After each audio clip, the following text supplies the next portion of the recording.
Shri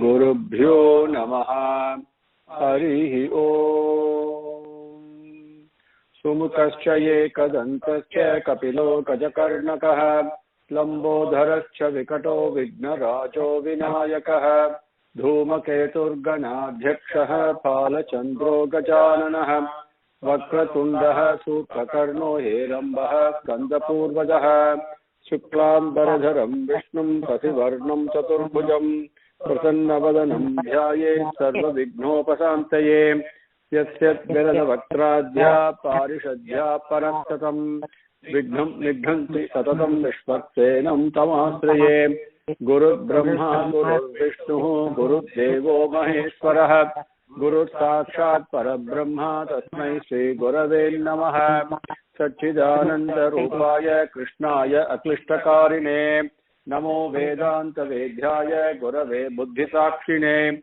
Krishnadvaipaya Namjasam Sarvabhuta Hiteratam Vedapcha Bhaskaram Bande Samadhi Nilayam Munim Sahasramurte Purushottamasya Sahasranetrarana Padabaho Sahasranamnam Savanam Prachastam Niruchyate Janmajaradi Shantyai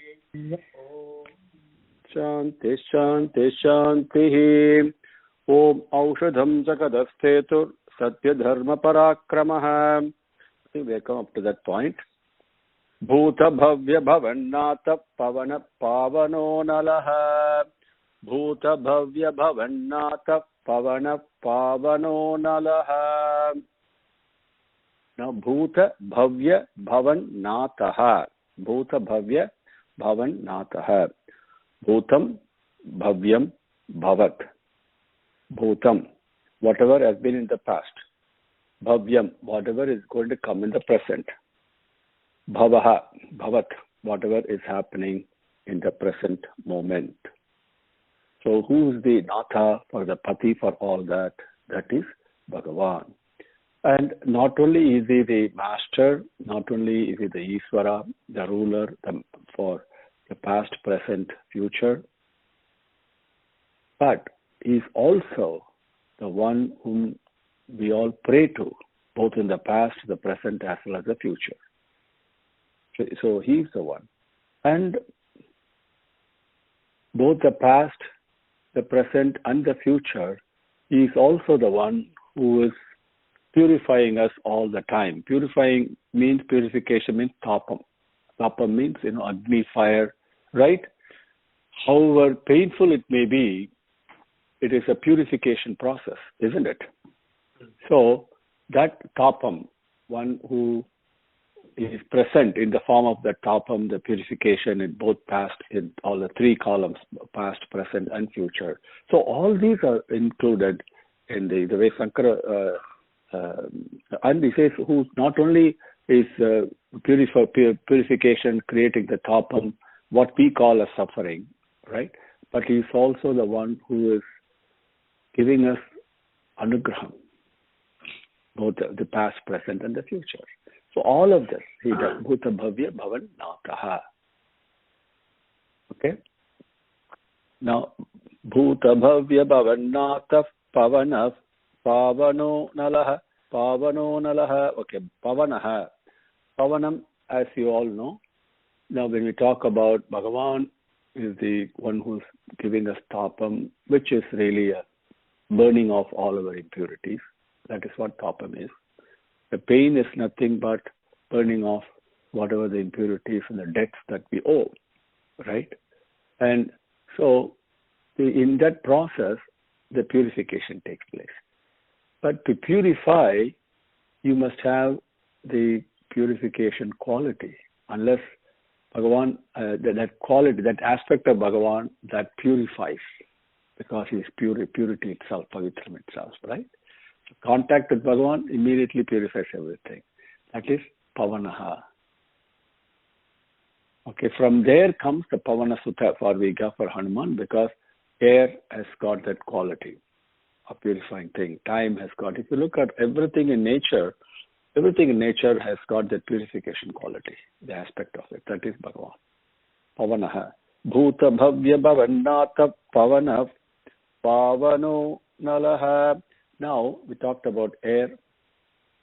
We also talked about one aspect of Bhagavan, that what makes the leaves, shake a little bit when the wind flows through. What is that aspect? Now, what is the aspect of Bhagavan that is present in air that makes the air move? Right? Think about it. We call it as scientifically, temperature gradient. That is our explanation, isn't it? But because of the temperature, because I understood one aspect of it, I'm saying it is because of the temperature gradient, immediately it goes, right? As an example. But what makes it? Why should the thing move? Because if there is a temperature gradient, isn't it? Right? There's an aspect there. That is pavanaha.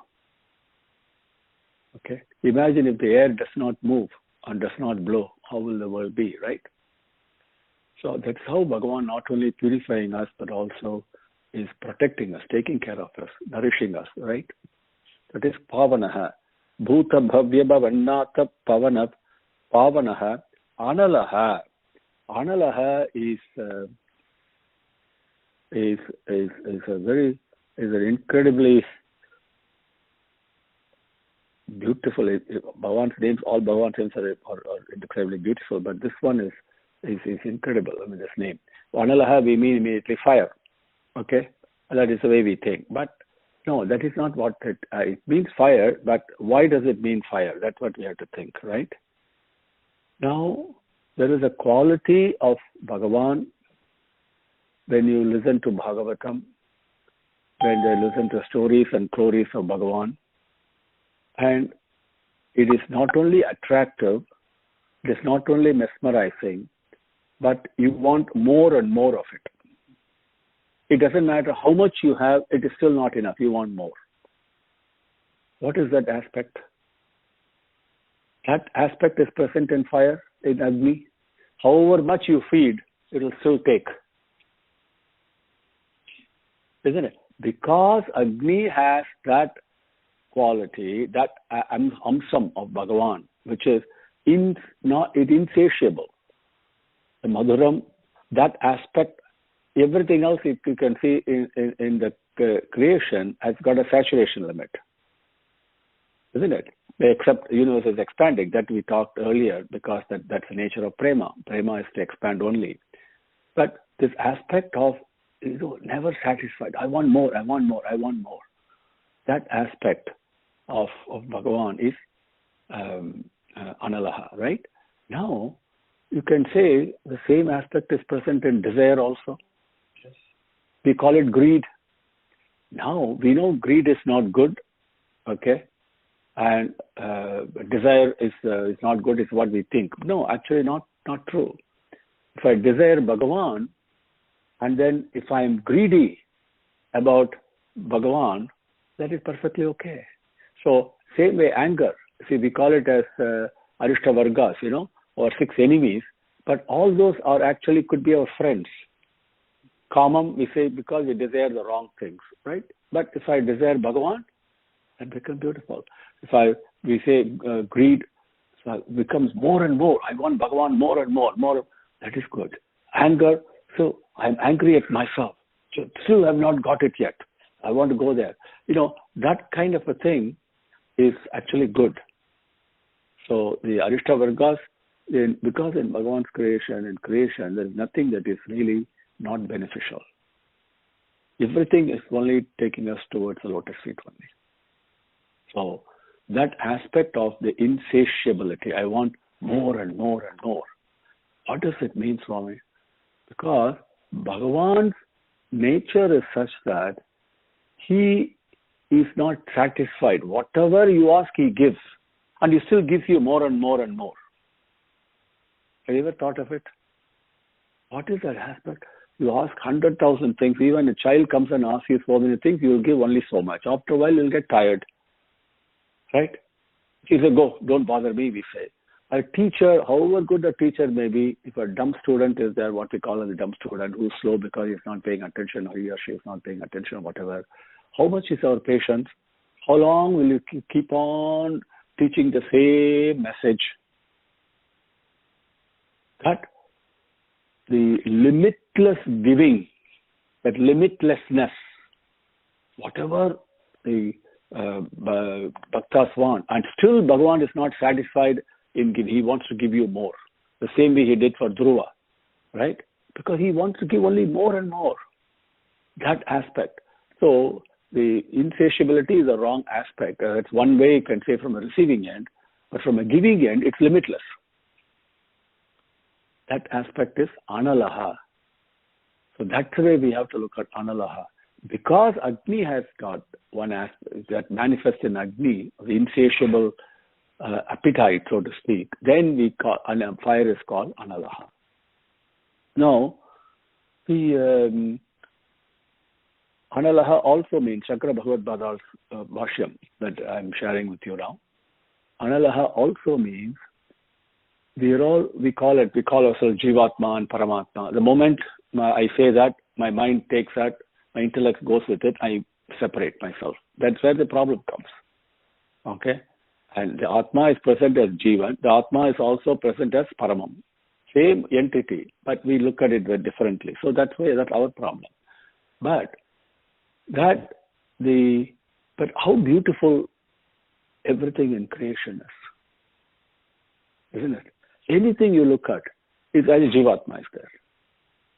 Isn't it? What we call a Jivatma. Jiva means something that has taken birth. Right? Everything is so pretty. So they've got a beauty. And we call it as an ornament or a decoration. Everything is decorated in a way that attracts us, isn't it? Whether it is sound or so. That aspect of making everything so pretty and beautiful and attractive and to put an ornament around it, to decorate it, so to speak. Decorate it not only in gems and all that. I'm talking of the natural decoration. That is the decoration, the nature that we see. That aspect of decorating the Jivatmas, the created entities, so to speak. That aspect, the decorating aspect, is also analaha. Okay? Then Sankara Bhashyam continues.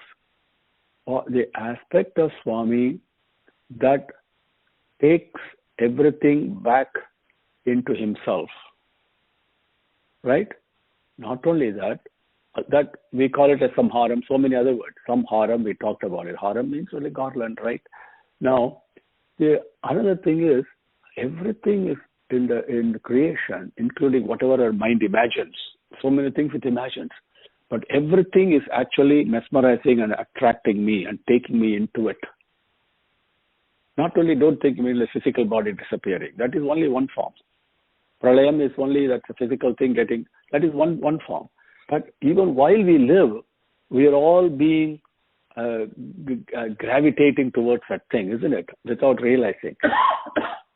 Whether it's a word of praise or a word of humiliation or whatever it is. We call it attachment, so many things we call. But that's all, we are getting mesmerized into everything. Isn't it? Gragit Chikarda we say in Tamil, right? That aspect is analaha. Okay?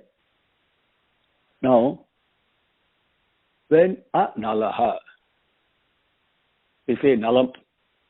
We say nalam, of course, it's a colloquially, we use it in Tamil. But it's also a Sanskrit word. It means the same thing. That means we say, nalamarken, are you well? So there is a beneficial aspect. There is something what we call as good. Analaha means one who does not have the aspect of nalam. What does it mean? Swami is the most beneficial. Yeah, but Bhagavan has neither good nor bad. Prema is neither good nor bad. It is what it is. That we have to understand. We have to experience that. There is no difference. There is no differentiation of good and bad. There is no differentiation of, as Ishwar asked me the other day, there is no difference between asuras and suras, or daivas and asuras. That both are sampat only. This is the beauty. The same, that is what Rudram explains in greatest detail. Okay? Even and Bhagavad Gita says, I am present as a conning element in the con. We all say conning. We said somebody deceives you. No, who is present in the form of the deception? That is Bhagavan only. So there is no difference. So Analaha, one who does not have this nalam, which means as a only good, we say. Most beneficial, yes, that is Suvaha, we say, Bhur, Bhuhu, Bhuvaha, Suvaha. Bhuvaha, Suvaha means most beneficent. And that is only Prema. The company of Prema is the most beneficent. Okay, the moment I can write that, then there is no difference. How does Paramacharya, Kanchi Paramacharya look at us, Ramana Maharshi look at us, say you are bad, you are good? No. Everything is Prema only. No differentiation. Okay, Analaha. So then Sankara Bhashyam continues. And Analaha also means, now we have Gandham, we have Rasam, we taste the world, we smell the world, we hear it, we see, right, all those Pancha Indriyangal, that Jnana Indriyangal we have through that. But one who is devoid of all that, that means what? You've got to think. When the whole world is full of Prema only, where is the fragrance, where is the taste? What do you see? What do you hear? One who does not have any of those. That is Analaha, beyond all that. The Jnanendriyangal are limited only to Prakriti. They fail in the contact of Prema. They cannot grasp Prema. Impossible. Bhagavan, in His grace, if you want, when He wills and decides to show me His presence, there's a divine fragrance that comes.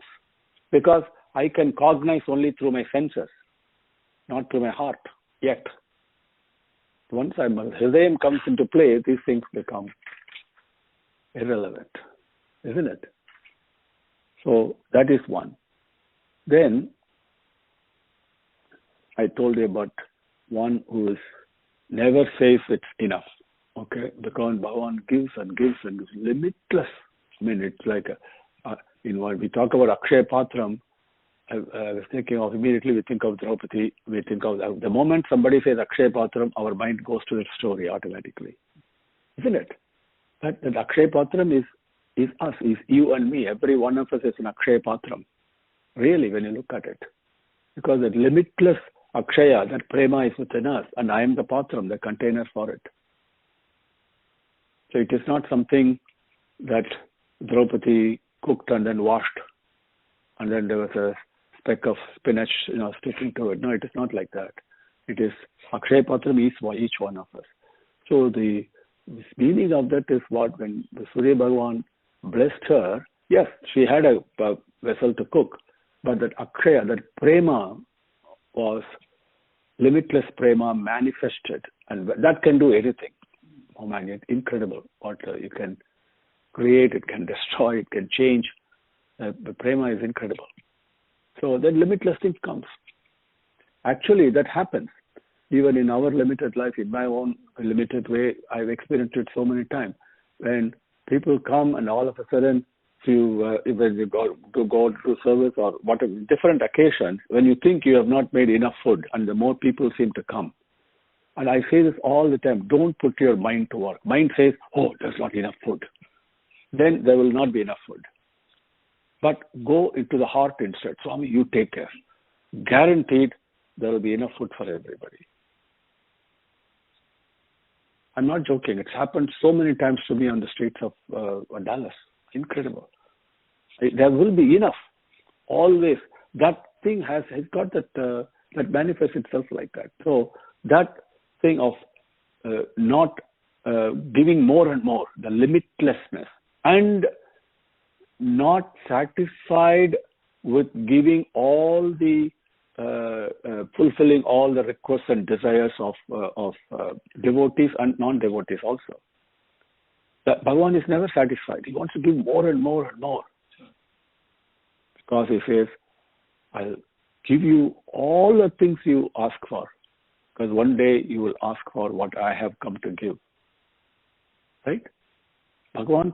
So, and of course we talked about the Bhagavatam aspect, right? however much you taste it, however much you experience it, you want more and more. Sundaragandam, even today, if I open and read, I know what's coming next chapter, what's going to happen. We know this. It's not like a new novel we are reading. We know the end, we know the beginning, we know everything. But still, there is the sweetness only increases, isn't it? That aspect, only Bhagavan will have. As somebody told a long time ago, so beautifully, if I start narrating my story to you, how long will you listen? Maybe 2 minutes, maybe 5 minutes, right? But same thing, Bhagavan's story we recite, what happened? That's a difference, isn't it? So then Analaha also means one who is nourishing and protecting and giving life, what we call as life, to the whole creation. So many meanings are there in Analaha. Okay, just to summarize, so the ornamental aspect of creation, attractive aspect of creation, then the one that attracts and mesmerizes and gravitates, the aspect of it. It is not only somebody wears a diamond necklace, that's just an ornament, but that also attracts the wearer and attracts somebody else and creates other problem. That is different. But point is, it attracts, isn't it? So there are two aspects there. One is the ornamental decoration aspect, then there is an attracting aspect. Everything in creation is attractive only, isn't it? So that aspect, then the one who is devoid of nalam, nalaha, right? Then one who's beyond our senses, gandham, rasam and all that. One who's never satisfied and always giving more and more to all the devotees ask for. And because of that aspect, it's also called fire, because fire takes more and more. Fire is not only taking. Fire, we talk of Agni, that we put all the things. But what about our Vaisvanara, the Agni that is present within us? That is not only taking, it is also converting that into our protecting nutrition, whatever we call, right? So in purifying us, we call it as taking, but it's actually giving us purity, isn't it? So, and it does that limitless fashion, right? Bhagavan thought there is a beautiful work, Sanskrit word called Nava. Nava means 9. That is one word. But mathematically, we know 9 is a divine number. But why? Nava also means, also the word Puranam is there in Bhagavad Gita beautifully. Kavim Puranam, it comes like that in Bhagavad Gita. So Purana means we immediately think ancient. No. It is ancient as well as ever new. Both are there. That aspect, Bhagavan. Then one who protects and nourishes. So many meanings are there. Bhuta Bhavya Bhavannata Pavana Pavanaha Analaha. Right? Okay. Then Kamaha Kamakrit Kankat Kama Pradap Prabhuhu Kamaha. Now, this is Kamaha, it says, right? Kamaha, not Kamaha, right? Kamaha. Now, the word ha means very important. Ha has got different meanings, right? We have seen this before. Now Kama ha. Ha means to destroy, to eliminate, to kill, whatever way you want to say it. Ha, right? Kamam, we all know. Your desires towards worldly things. One who destroys our desires towards worldly things. When I think of Bhagavan, what happens? I'm no longer, at that moment, I'm not attached to the worldly things. It really doesn't matter. Isn't it? And that's a very simple equation. We all can experience that. So, it is not detachment from the world that we have to worry about. A detachment takes place as a result of attaching to Bhagavan. Okay, that aspect of Swami is Kamaha, Kamakrit. Okay. Sankara Bhagavad says, he Kamakrit is looking at it as a couple of ways. Manmadan is also called as Kaman. Okay, one who is the father of Manmadan, Kamakrit, one who did that, right? That is also Kamakrit, one way. Another way is the noble souls also have desire. But their desire is to embrace Bhagavan only. To embrace, as we are enjoying in with Mukadamalai, Alvar's experience, a little bit of it, we are doing it. Okay, that has to be dwelt in much more depth. But even a little bit, that a drop that we are able to enjoy every day, what is he praying? I want to be with you only, your lotus feet only, nothing else. That desire, who grants that desire? That is Kamakrit, that aspect of Bhagavan. Now, Bhagavan is Karuna Sahara in such a indescribable way, such a simple way also. And when bhaktas, devotees, pray and yearn to play with him, to touch him, to talk to him, to be with him all the time, when the devotee yearns for him, he also comes down as an avatar. Please remember that. His main reason why he comes, as Bhagavan himself has said, not for sadhu samrakshanam, not for paritranaya sadhuna vinasaya dushkrita. Yes, dushkritam, although Veda samrakshanam, all those things take place as incidental activities. The primary reason, the unmanifested prema, that the Amritam, manifests itself in a cognizable form as what we call as avataram, okay, is in response to the call and the yearning of a devotee. Krishna Bhagavan came, and what does he say before the baby is born? You all know what happens within that beautiful assurance, phenomenal, not beautiful, majestic, phenomenal assurance that Bhagavan gives to Devaki before he appears before her. Shankar Chakra Gadavani, right? We all know that story. And what does he say? I am taking birth in you to fulfill your prayers in answers to the prayers that you had. Please remember, incidentally we all benefit. Okay? So Swami came because of Venkavaduta. That is why we have Shirdi Sai Baba Avataram, Satya Sai Baba Avataram has come, and then Prema Sai Baba Avataram is going to come. Because there was a devotee bhakta called Venkavaduta. He earned, Bhagavan came. So always remember that. That is Kamakrit. Not only that he fulfills the desires, especially of noble souls here. This is what Sankara Bhashyam says. Not the desires that I have, right? That is different. That aspect is also there. Okay? But this aspect is for all these noble souls and devotees. Okay? As you take Thirupan Alvar, how did Ranganatha came? So many things even happen. Today it is happening.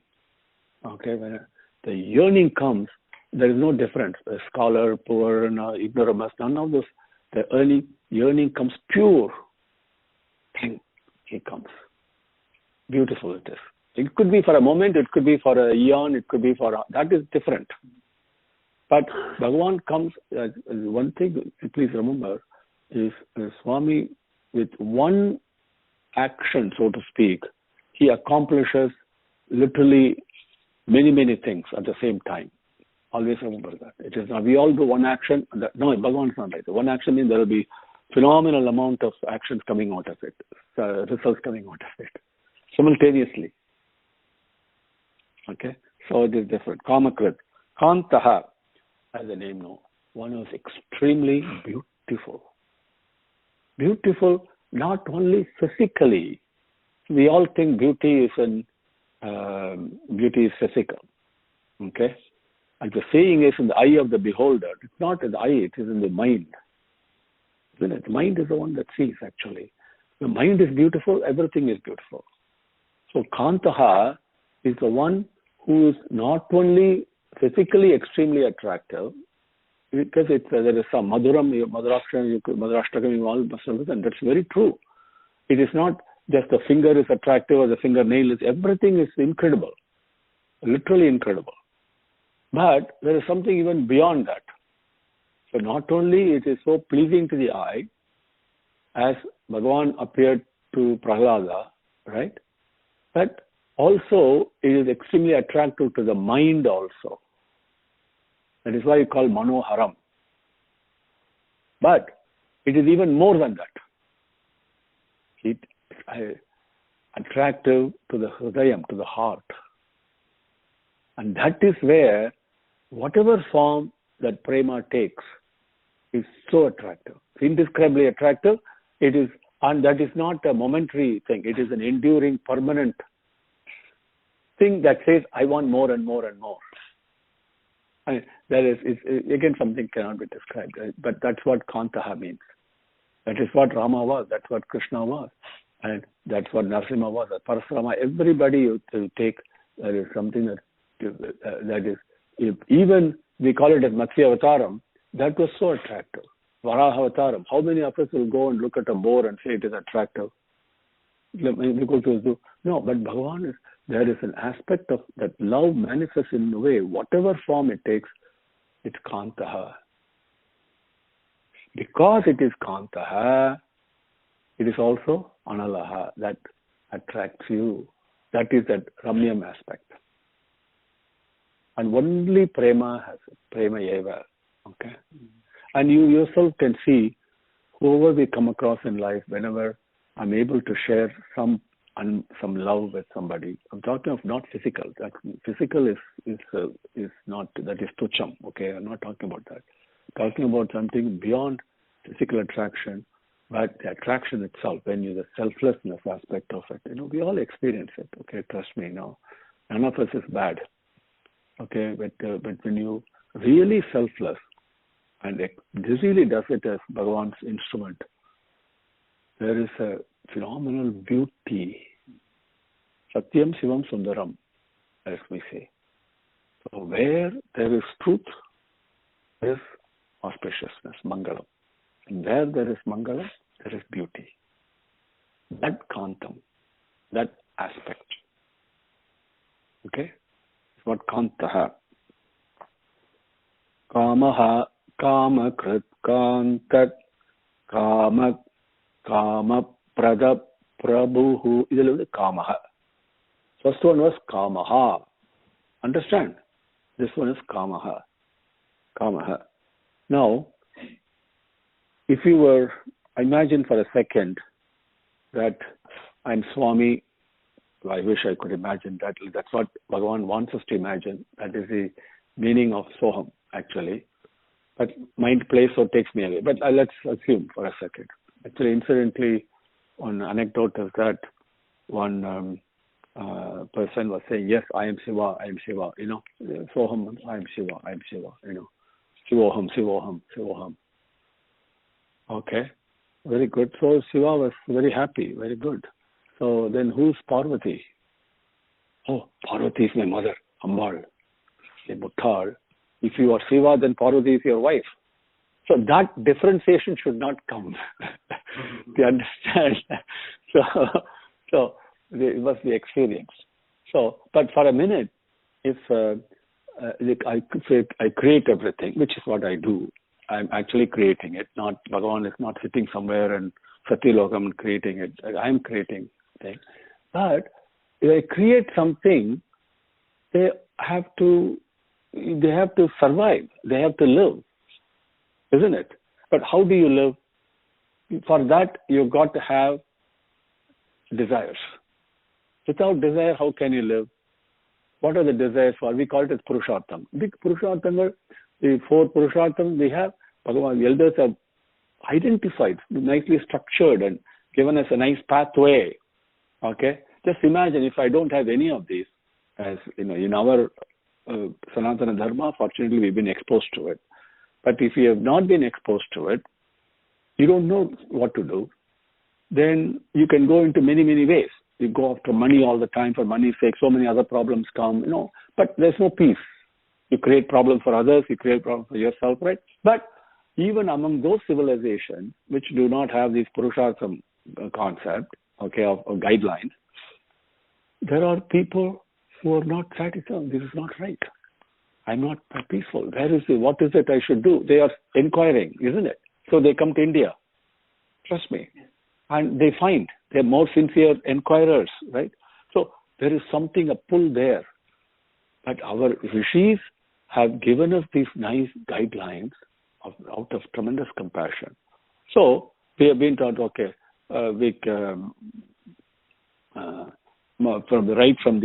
the early stages onwards, we have this Purushartham, right?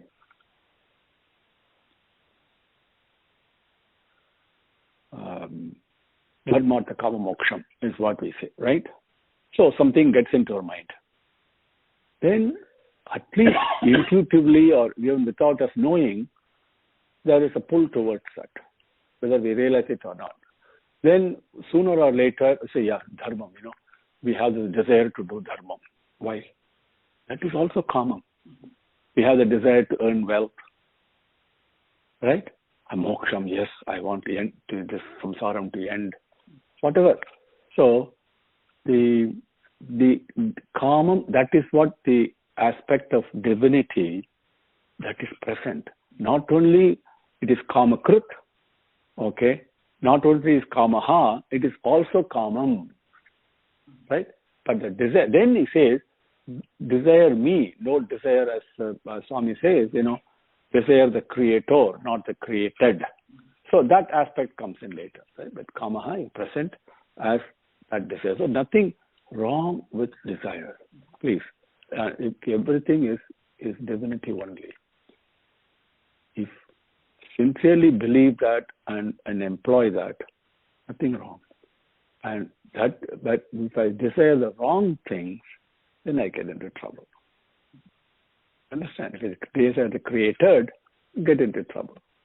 So when Swami says, put a ceiling on desires, he's talking about ceiling on desires of the wrong things that robs you of happiness. Okay? But once I desire Bhagavan, that desire will become more and more. That will take care of itself. Kamaha. Kama pradaha. That you all know what pradaha, immediately you know what it means. That not only kamadaha, kama pradaha. Pra is an important word. I desire something, then Bhagavan gives, okay, paladata, we say, right, one who gives results. Say, so one say, may I desire something, varada, we say, right, the da is means he is a giver. But kama pradaha means one who gives more and more, as we saw earlier in the meaning of analaha. Kama pradaha, he gives more. See, Swami says, this is why the next word, the prabhuhu, comes in. Okay, that's a beautiful word, prabhuhu and vibhuhu, which we have seen before, as Swami himself explained. Whatever I desire, he gives. But he's also giving more, not only more and more of what I desire, that he does in order to teach me a lesson. Okay, because if you want wealth, you want money, he will give you more money. You want more money, he will give you that. Through that, you realize sooner or later, I have all this wealth, but still I lack something. So, you see what I'm saying? So, he gives whatever you ask for. Best thing is not to ask for anything. Literally, Swami says, what do you want? Swami, your anugraham. That's all. He will know what to do. As he says, your will be done. So you think of it. It's you. Whatever you, that is good enough. Why do you ask me? Why do you put me into this test? And because I cannot ask for the limitless. I cannot ask for Amritam because I don't know what it is. Right? Only you know what it is. So you decide what is good. As Swami said, what do you want, Swami? I want this. Beautifully happened, you have to be very careful when talking to Bhagavan. Best thing is, don't talk anything and let him play. That is what all the bhaktas do now. They will be keeping quiet. Imagine what did Lakshmana do? Was he involved in a big chat with Rama all the time? He kept quiet. And in return, he got phenomenal teachings. Right? Now, it can be like Arjuna also. I think Bhagavan encourages that, sincere inquiry. He is ever ready teacher. He will teach. But the moment you step out of line with ego and all that, bang and knock will come. And if he leaves you, you don't know when he is going to get the opportunity again. So best thing is to keep quiet and listen and do exactly what he says. And check with him every moment. Swami, is it correct? Is it right? Like that. Yeah. And because I don't know what is right, honestly. Because at that level, I'm telling you, it's different. So, coming back here, we're talking about Kama Pradaha. When somebody says, well, what do you want? Bhagavan asks you, Swami, Moksham Swami. Oh, so what is Moksham? You ask. Do you know what it is? Really? So give me Moksham. You have to know what it is you're asking. So people get caught like that.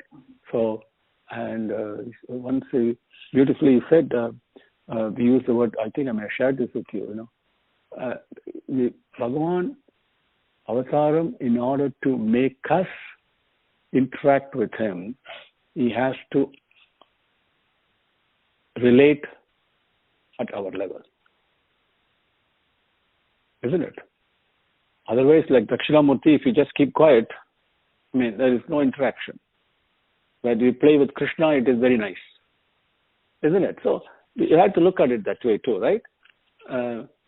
So, and what do we do? Now, you go and give a speech. No, even though you may not say anything, in your mind, was my speech good? Was people really happy? Now, did I do a good job? If you go and sing on the stage, especially on the stage, you go and sing in the puja room to Swami, that question will never come. Did I sing well? It will never come. The question of, my throat was not all right, none of those will come because Swami it is different. We go and just Anyonyam, we do none of the moment you get on a stage, especially put a microphone in front of you, I am fully of the opinion that microphone is an extremely alive being. We all think it's just a gadget. No. You just put a person on the other side of the microphone. Something happens, right? Isn't it? And the question, did I sing well? All those questions might come, right? And of course, then somebody says, you sang well. No, my throat was not all right. All those things, those are all other corollaries from that incident, right? But the quest, the thing we have, the thought process we have to know, did I do a good job, right? Instead of just doing the job and Swami, this is yours and move on, right? So to handle that aspect, because Swami is like Krishna only, he plays fun all the time. So one day he gave a speech or discourse, and then he was coming back, so people were all listening. So how was the speech? I told you this before. And Swami, Divyananda. What is Divyananda?